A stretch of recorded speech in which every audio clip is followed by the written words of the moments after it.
Hello, everyone. Good evening to everyone, wherever you are. Must say thank you all for coming over to this channel. If you like the content, please give me a thumbs up. If you feel like the content is worthy to be shared, I would say go ahead and be generous and share. Thank you all for coming over again. Budapest is now behind us, and we have to look towards France, Paris within the next 12 months. So a lot will happen within that time. So I want you to know that I am here to carry up to the minute information in terms of the future of track and field for Jamaica. Many of you may not know, but I do a lot of work behind the scenes, and there are a lot of things that I'm trying to get done to ensure that track and field in Jamaica continue to flourish. You know, one of the things we do, we want to make sure that they invest more in coaching, because coaching is necessary in terms of bringing out the best in athletes. As I've always said, that athletes learn from coach learn from athletes. And in order for us to continue to dominate, we have to give the coaches, the young developing coaches, some opportunities. Now, let me give you an example what I mean. In order for the coaches to be eligible, most of the time to travel, they need a level 1 or a level 2 coaching certification, and they are not able to get clear access to these certifications. So we are fighting behind the scenes to make sure some of the coaches at the primary school level that they have access to these certifications, because in order for us to dominate track and field time and time again, we need to make sure that our coaches are able to access these information. And another thing that we are fighting to do, we want more female coaches. You know, right now you have a lot of male dominating the coaching, and that's okay, you know, but we need to give more opportunities to the women, female coaches. And one of the things I'm really fighting for is to make sure that the information from some of these top level coaches, that they are passed down to the coaches at the grassroots, the primary level and everything. So we are continuing to put things together, and I'm happy right now that in our country, we are putting mentoring and psychological development in terms of track and field, where the athletes now have access to psychologists and psychiatrists, because trust me, we have been through a lot, and sometimes people don't know the issues that we face, the loneliness, the hurt, the disappointment, and sometimes we need psychiatrists and psychologists to help us. So I will continue to push that rhetoric so people know that we are here to stay. I just want to congratulate all the coaches that were a part of the team to Budapest, and I want to congratulate the athletes because they did a marvelous job in what they do. We finished 4th overall with around 12 medals. We got a gold from Daniel Williams in the 100-meter hurdles. We got a gold from Sharika Jackson in the 200 meters. We had a silver in the 100 meter from Jackson again, and a bronze from Celia and Fraser Price. We had a silver from Hansel Parchment. We had, you know it, we had a silver and a bronze in the long jump. And that is a good thing, because the last reputable long jumper we had was James Beckford. And I am happy that we had more. We are developing the jumpers. Also, in the triple jump, yes, can you believe Jamaica is in great contention when it comes to the triple jump? And I hope that they continue to invest in those areas. I look and I see the 400-meter runners. I am so happy. Antonio Watson, you guys all saw him. He is the new kid on the block. So obviously The tide seems to be changing in terms of the age. We hope that people like Akeem Bloomfield and Nathan Allen and many others will think about resurrecting their career, because we need them, and we are hoping that they will get the help that they need in order to make Jamaica more competitive. I am a little concerned though with the women 400 meters. We have, Cherokee Young, Miss White, and a couple others. I think that they had the talent to win a medal in the flat event. Unfortunately, it didn't work out that way, but I hope that they too can get a mentor, because a mentor in this field can help to prevent burnout. A mentor in this field can help them to understand how to approach the training, because sometimes the coaches don't really have the time to spend to help them to overcome some of the personal issues. And they do need someone that they can share some of their deep thoughts with, because they need that in a time like this. Now, today's topic is about the changing of the guards, because we have a lot of young people from the MVP, we have some young people from Spring Tech, and we have some young people in college. And we want to ensure that these young people continue to develop the way they are too. We have some young sprinters. We still have Akeem Blake and Seville, and we hope that they will continue to develop just the way how the Americans are developing their sprinters. So the future looks bright in terms of how we move from here to the next phase. Now, today we're going to talk a little bit about the older sprinters. Good news, Shelly-Ann Fraser-Pryce injury is not as serious as we expected it to be. She has a hamstring issue, and MRI was done. So we are really hoping that the healing process takes place. Now, no one really knows what Shelly-Ann Fraser is going to do. She said in an interview recently that she is going to be ready for Paris. So we don't know how this injury will affect her chances to make the team. In the Olympics, you don't get a wild card. So you have to show up for trials and you have to perform. So let us keep our fingers crossed that Shelly-Ann Fraser-Pryce will be ready for next year, because we need her. She's older. She's making the exit. It can happen anytime soon.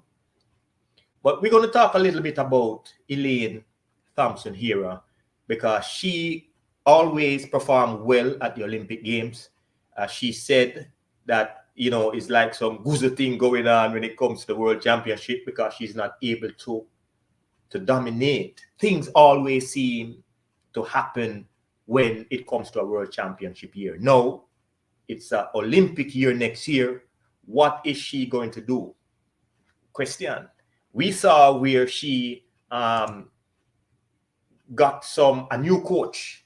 So we don't know exactly how the new coach will impact her chances in terms of making it for the Olympics next year. I am just here to say to her too that whatever she needs to do now to get things together, I would encourage her to put her team in place. Now is not the time to experiment. You want to make sure that your coach, the one that is going to help you to get to where you need to be, that they have the knowledge and the skills, and they're not going to guess and spell. Now, the young lady who she has now as a temporary coach, she was a part of the MVP group. So one would say that she has the prerequisite knowledge. Let us hope that working alongside her husband, and that is Elaine's husband, that we can see her get back on track, because Elaine is not as young as she was 4 years ago. She's 31 in June, and next year, June, she will be 32. And most of the time when an athlete reaches 32, they are very close to what we consider peaking.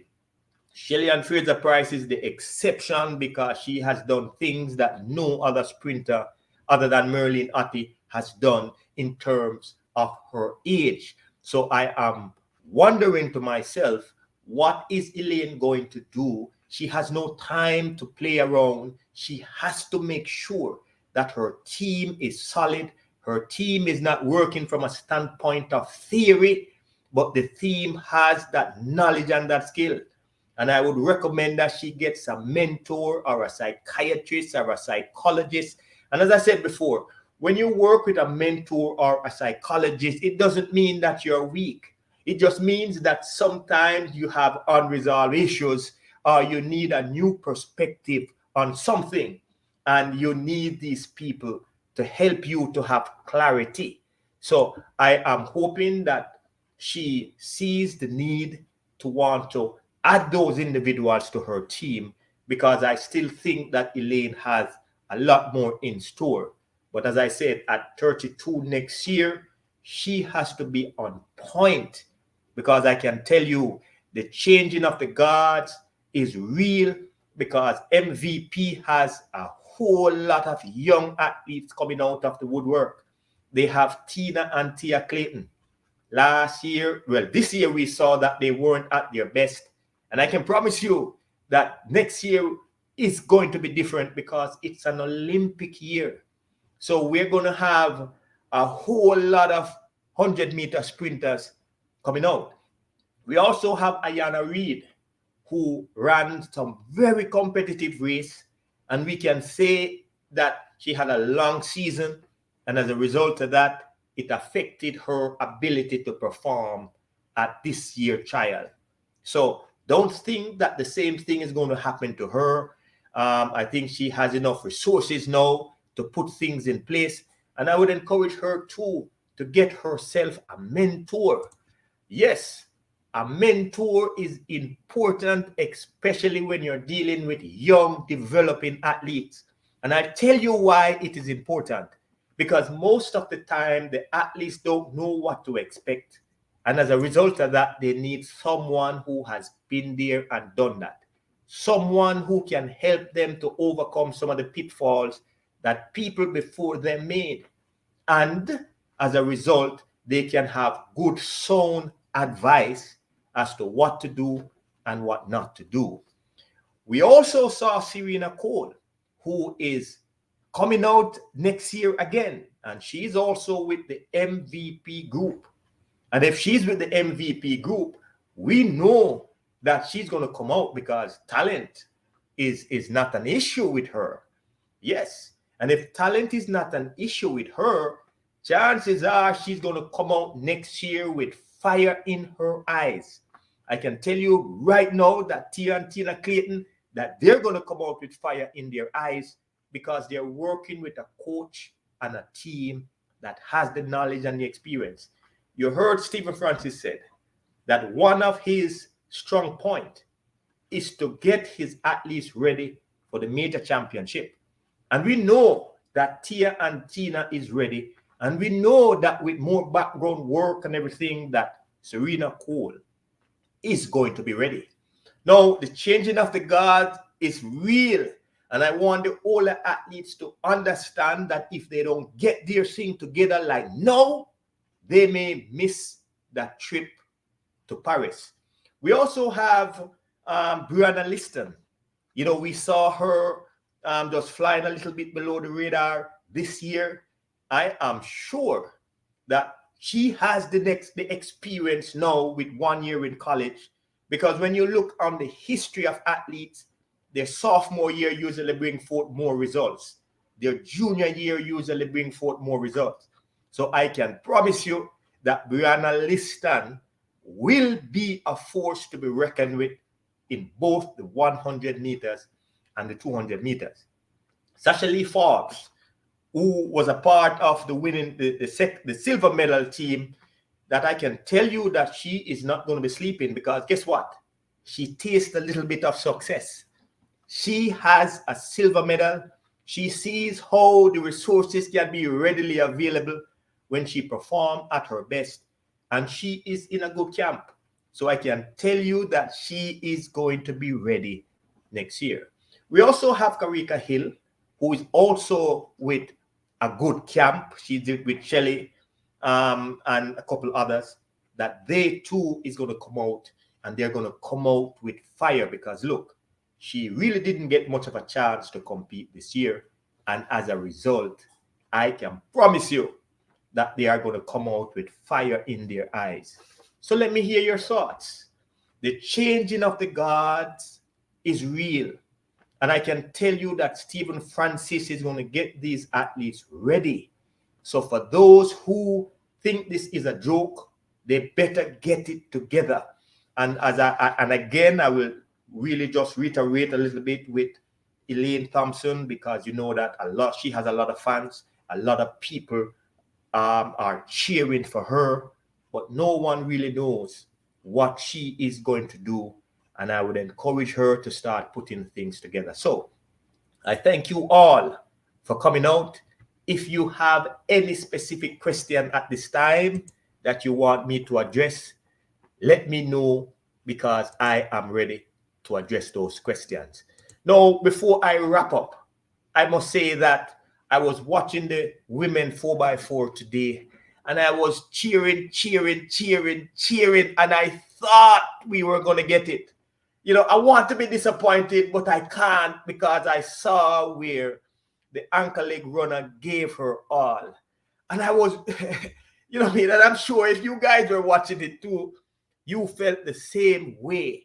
You know, I tell you, my daughter came down and she said I was making a lot of noise, which was true, because I was screaming and I was shouting. I was saying, yeah, come on, you can do it, you can do it. So it's a good thing. We finished second. I still think we ought to be grateful with that performance. Let me hear your thoughts about the women 4x4 today. I can also say, though, that to be honest, I was a little disappointed in the men 4x4. I thought that they would be more competitive. You know, I don't know what it is, but it seemed like when they came out today, they were just not in that mindset. And I can tell you that sometimes it's nerve-wracking when you're out there and you're not able to relax. That's the point I'm trying to make. And as a result of that, it affects one ability to think. So let me know how you feel about the men 4x4 relay, because believe me, I thought that we would at least got a bronze medal. You know, I thought that the team would have been structured a little better. Not blaming the coaching staff or anything, but I can tell you that when we used to run, myself, Danny McFarlane, Davian Clark, Davian, you're here, so you can talk about it, Michael McDonald, and many others, that we took pride in putting our team together, because we knew that in order for us to have the best chance, we were very familiar with the American team, we are familiar with the British team, and as a result of that, we wanted to win, and we were not going to allow them to get the upper hand. So I hope that they can sit down now and look at where they went wrong, because believe me, a team like that, there is no way they should finish behind a France and a Germany team. You know, even the Indian team seemed a little competitive in that race.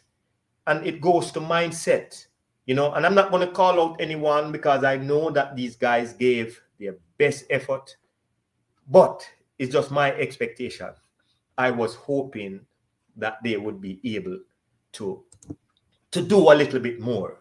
I have Berto Yardi. The men had some bad luck in how they were positioned. It's a young team and they will improve. And I'm hoping that that is true too. I think they have a very good team. I think that they have a very good crop of athletes, 400-meter runners. I was a little bit surprised that they didn't mix and match a little bit more. But you are right. It's a young team. Sometimes you need the experience in order to get that extra medal. And I remember, you know, my rookie year when I went to Stuttgart, it was a similar situation. Danny was a rookie, I was a rookie, and it was tough for us but we were able to do the best, and the best wasn't good enough. I think we finished 5th in that race. So you are indeed correct. It's a young team, and next year would be a good time for them to mature and to find their footing. I hope, though, that I will be able to influence some of the outcomes, because next year, Olympic year, I want to be in Paris.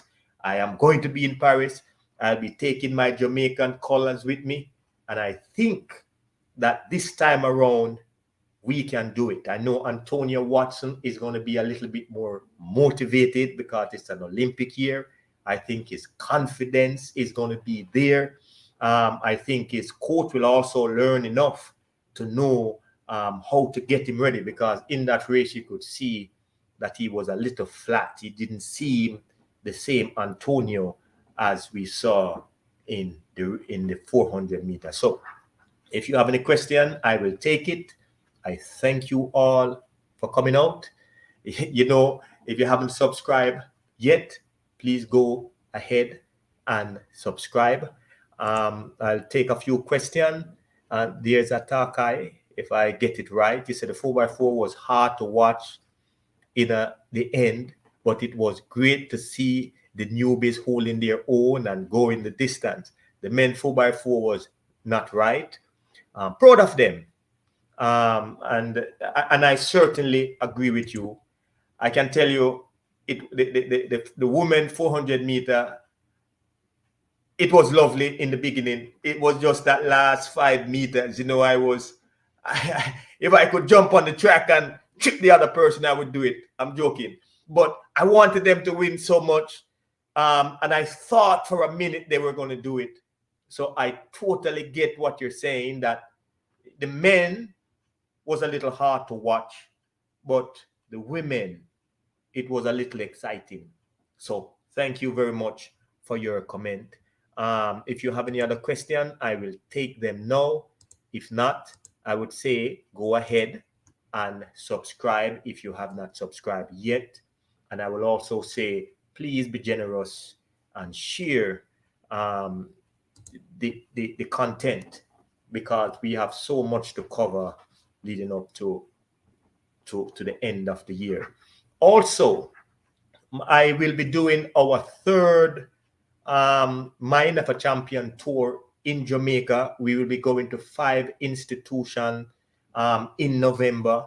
I won't name the institution yet, but we are going to help to condition the minds of the young developing athletes. We're going to make sure that the grassroots programs are intact, and we're going to do our best to contribute to the development of track and field in Jamaica. For me, I am indebted to the Honorable Herb McKinley, because he passed on his knowledge, and as a result, I too want to do the same. We have a few more